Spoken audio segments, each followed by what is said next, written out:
The rain had turned the road into a mirror when she stepped out from the dark, barefoot, trembling, one hand over her stomach. The convoy slowed, chrome gleaming under lightning. Rafe Maddox, captain of the Hellsangels Redwood chapter, cut his engine first.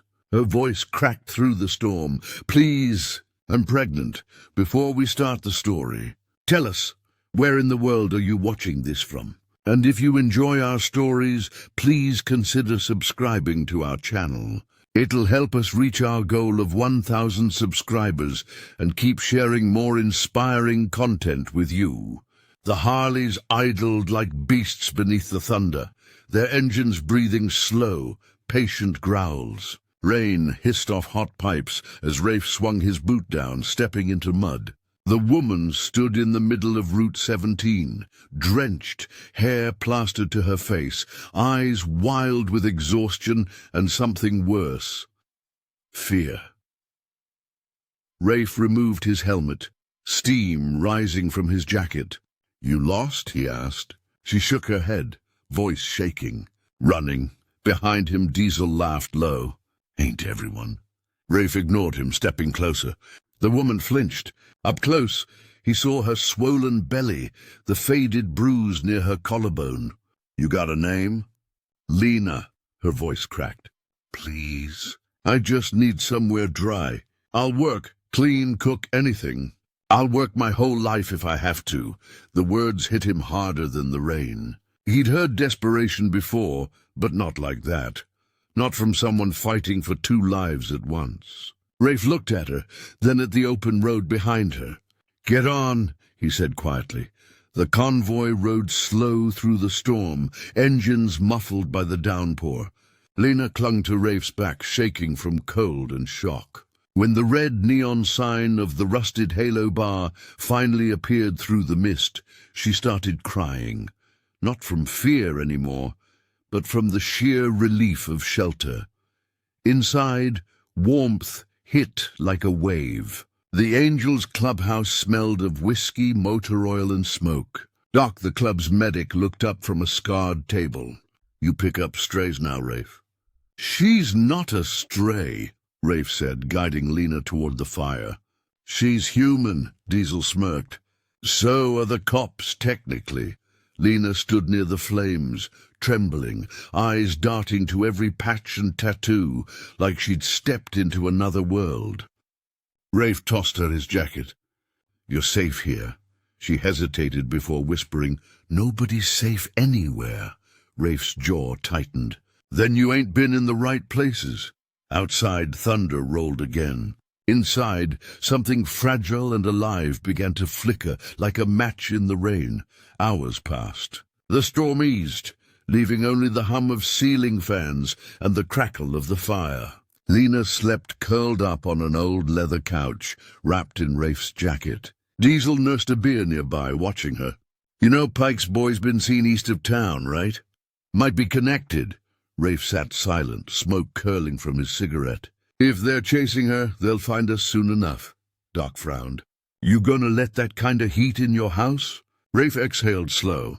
"Already did." He stood, stretching his shoulders.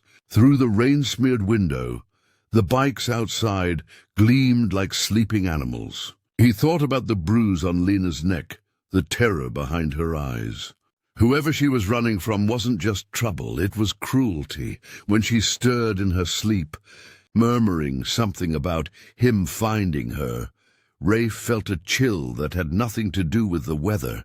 He stubbed his cigarette out and muttered to no one, "Then he's gonna wish he didn't." By morning, the storm had passed, leaving the sky clear and raw. The club yard shimmered with puddles that reflected rows of Harleys lined like soldiers. Rafe found Lena sitting on the porch steps, sunlight cutting through her tangled hair. She looked fragile, but there was steel in her eyes now. "You ever been around bikers before?" Rafe asked, sipping coffee. She shook her head. "Just the kind that hurt people." He studied her face, the words landing heavy between them. "We hurt plenty too, but not for fun." She smiled faintly, exhausted. "Then maybe you're the first good kind." Rafe looked away, uncomfortable. He didn't believe in good kinds, not anymore. From behind him, Diesel called. 2 black trucks came through town early. No plates. Rafe's coffee froze halfway to his mouth. He looked at Lena. She went pale, one hand clutching her stomach. "It's him," she whispered. Rafe's jaw set. Then he just picked the wrong road. The angels gathered in the lot, boots crunching on gravel. Sunlight glinted off chrome, and the red reaper patch stitched into their backs. Rafe stood in the middle, calm but cold. 2 trucks. They stopped near here. We ended quick. No cops, no witnesses, no mercy. Diesel cracked his knuckles. Like old times, Doc frowned. This ain't club business. Rafe's eyes cut to him. It is now. Inside, Lena paced near the fire, whispering to her unborn child. You'll have a name, a home, maybe even a father who ain't afraid of the dark. Outside, the engine started, growling low and hungry. Rafe swung onto his Harley, shotgun strapped to his back. He looked at the road stretching west, the same road she'd walked down barefoot last night. Diesel, he said, voice steady. If I don't come back, burn this place before they touch her. Diesel nodded once. Ride hard, brother. Rafe twisted the throttle. The road answered with thunder. The convoy rolled out just after noon, sunlight cutting sharp across the asphalt. Heat shimmered off the blacktop as 10 Harleys thundered west in formation, dust kicking like smoke behind them. Rafe led the pack, jaw locked, sunglasses hiding the storm in his eyes. Diesel flanked his left, rifle strapped to his back. The plan was simple: cut off the trucks before they hit town. No gunfight unless forced. But Rafe knew how men like Pike worked. They didn't come to talk. They came to claim. Behind them, the wind howled across open fields, carrying the smell of oil and sage. The sound of engines felt like an oath, loud, defiant, alive. At the rusted halo, Lena sat by the window, watching their taillights fade into the horizon. The bar felt too quiet without them, the clock ticking loud enough to sound like doubt. She pressed a hand to her belly. He's fighting for us, she whispered, as if her unborn child could hear. Outside, the wind shifted. The storm wasn't over. It was circling back. Rafe spotted them first. 2 black pickups parked crooked beside an abandoned gas station. Men loitered near the pumps, armed, mean-faced, tattoos crawling up their necks like bad memories. Diesel grinned, teeth flashing. Guess we found him. Rafe killed the engine. The sudden silence rang louder than the bikes ever did. He swung his leg off the Harley, boots sinking into cracked concrete. No one fires till I move, he said, voice calm as iron. One man stepped forward, greasy hair, silver tooth, a smirk that didn't reach his eyes. You, Maddox? Pike said you'd stick your nose in where it don't belong. Rafe's stare didn't waver. She's under my roof. That makes her mine to protect, the man's smirk faltered. Ain't smart to cross Pike. Neither is bleeding out in the sun. The tension snapped. One of Pike's men raised his rifle. Rafe moved first. The blast echoed across the valley. Then chaos, smoke, shouts, engines roaring back to life. When the dust cleared, the road was silent again, except for the crows already circling overhead. Back at the halo, Lena jolted upright as thunder cracked across the horizon, not from weather this time, but from the sound of war carried on the wind. Her pulse quickened. She gripped the edge of the counter, trying to steady her breathing. Doc watched from across the room. They'll come back, he said.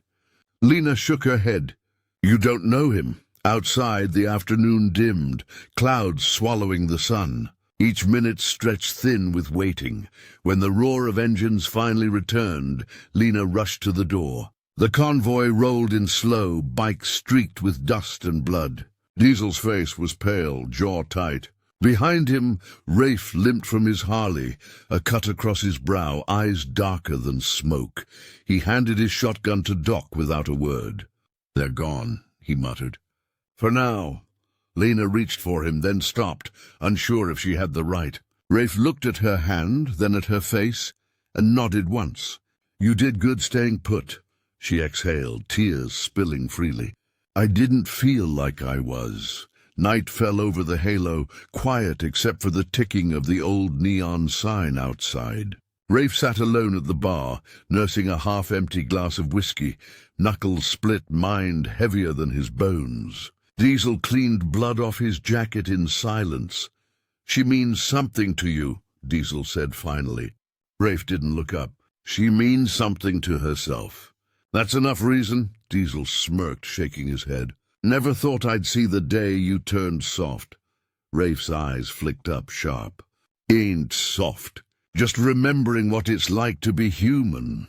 In the back room, Lena hummed to the child inside her, a broken lullaby that made even the walls seem to listen. When she stepped out, wrapped in one of Rafe's old shirts, she looked small but fierce, like someone who had already lived through every storm twice.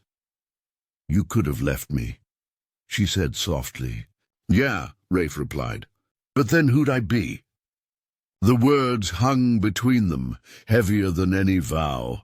The next morning brought sunlight, but not peace. Word spread fast through the valley. Pike's brother Ronan was coming down from Nevada with more men. Not the type that knocked first. Rafe gathered the crew at the yard. We got one day to move her, he said. Then we burn this place clean. Diesel swore under his breath. You really gonna torch our home? Rafe's voice stayed steady. Ain't a home if it ain't safe. Inside, Lena packed what little she had, just a few clothes and an ultrasound photo, edges worn from being folded too many times. She stared at it for a long while, before tucking it into her jacket. Doc handed her a helmet. You trust him? Lena nodded. He's the only man who hasn't asked what I'm worth. By sundown, the convoy was ready again. Engines idled low, a prayer made of pistons and smoke. Rafe swung onto his bike, eyes on the horizon. Behind him, the halo flickered once, then went dark. The desert stretched endless ahead, red dust and thornbrush, the kind of emptiness that swallowed secrets whole. The convoy moved in a line of thunder, sunlight gleaming off chrome. Lena rode behind Rafe, arms tight around his ribs, the wind whipping her hair into gold ribbons. They stopped at an old gas station miles from anywhere. The building leaned like it was tired of standing. Diesel filled tanks while Rafe checked the horizon. We'll hole up in Dry Creek, he said. Old mine shaft's still open out there. Lena dismounted carefully, rubbing her back. You think they'll follow? Rafe looked at her, his gaze steady. They always do. She studied his face, the scar along his jaw, the quiet behind his eyes, and saw the kind of man who'd buried too many ghosts. Why help me? She asked softly. He lit a cigarette, the flame small against the vast sky. Because once, somebody helped me when I didn't deserve it. He looked away, smoke curling past his lips. Figure I owe the world one good deed before I go. By dusk, they reached Dry Creek, an old mining town turned ghost before half the crew was born. Empty saloons leaned into the wind, dust swirling through shattered windows. The angels parked their Harleys in a row beside an ancient sign that still read Fuel and Faith. Inside what used to be a church, they set up camp. Candles flickered in broken jars. The silence felt sacred, broken only by the distant hiss of wind through rusted tin. Lena sat by the altar, tracing initials carved into the pews. You ever believe in God? She asked quietly. Rafe shrugged. Used to. Then I learned he don't ride with everyone. She smiled faintly. Maybe he rides with the lost ones. Rafe looked at her across the candlelight. Then we're in good company. Outside, Diesel kept watch from the ridge. He saw the faint glow of headlights miles away, slow, deliberate. He spat into the dirt. They found us, he whispered. The desert held its breath. Inside the church, the candles trembled, shadows stretching like ghosts preparing to rise. The first shot came just past midnight, sharp, echoing, a crack that split the stillness. Rafe was on his feet before the echo faded, grabbing his rifle. "Positions!" he barked. Diesel killed the lanterns, plunging the church into darkness. Lena crouched behind the altar, one hand gripping her belly, the other clenching a knife she'd found earlier. Her breath came shallow, fast. Outside, engines revved, tires crunching gravel. Voices shouted, rough, eager, cruel. Pike's brother had arrived. Rafe moved through the shadows like a ghost, whispering orders. "No one fires first. Let 'em come close." When the first man kicked through the door, Rafe was already there. The muzzle flash lit his face like lightning, raw, human, unflinching. The man dropped. Diesel took the second one from the window. Chaos erupted, gunfire tearing the night apart. Lena pressed her hands over her ears, praying the baby wouldn't feel the shaking. Then silence again. When Rafe looked outside, only dust and firelight remained. He knew it wasn't over. This was just their warning. Morning rose pale and bitter. The church was half in ruins, walls scarred with bullet holes, the air thick with smoke and iron.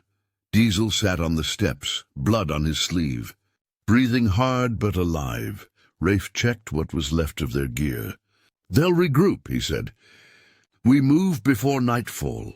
Lena stood near the doorway, staring at the bodies laid beneath tarps. "How many more till it ends?"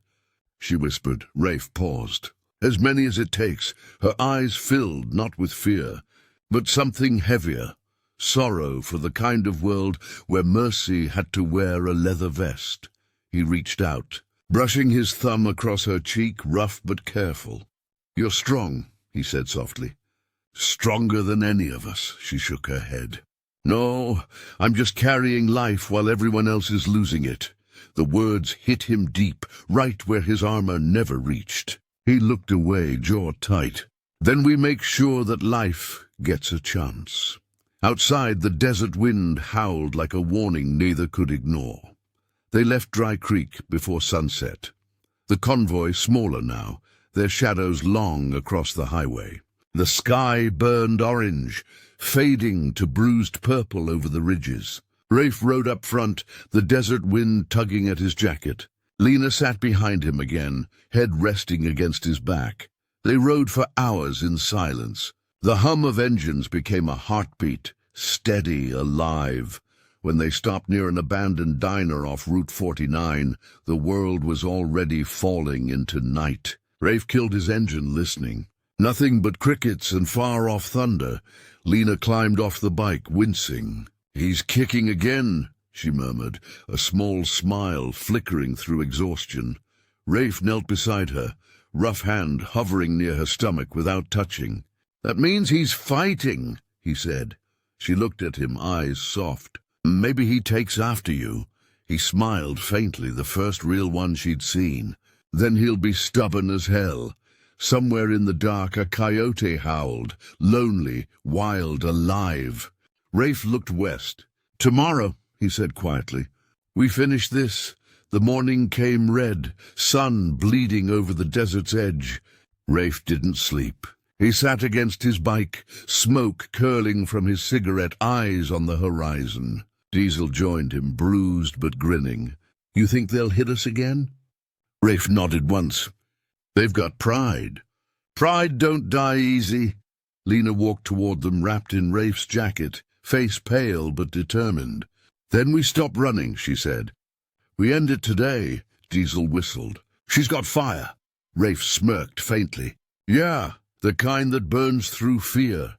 He rose, tossed his smoke into the sand, and looked west where the highway cut through the canyons like a scar. "We'll draw them out at Red Mesa," he said. "Open ground, no cover. Just us and them." Diesel frowned. "That's suicide." Rafe's eyes darkened. "Maybe, but it's the only way they stop chasing her." Lena stepped closer. "Then I'm coming." He shook his head. "No, you're the reason we fight, not part of it." The desert wind picked up, carrying dust and fate in equal measure. They reached Red Mesa by noon, a vast bowl of cracked earth surrounded by cliffs that looked older than God. The heat shimmered off the sand, twisting the horizon into ghosts. Rafe stood in the center, helmet under his arm, shotgun slung low. Diesel and 3 others formed a loose line behind him, engines idling like growling animals. "You sure about this?" Diesel muttered. Rafe's eyes never left the ridge. "They'll come. Men like Pike's brother always do. They don't understand walking away." As if summoned by the words, dust rose far off, 2 black trucks roaring closer. Lena watched from a hilltop, heart hammering. She wanted to scream to stop them, but her voice caught in her throat.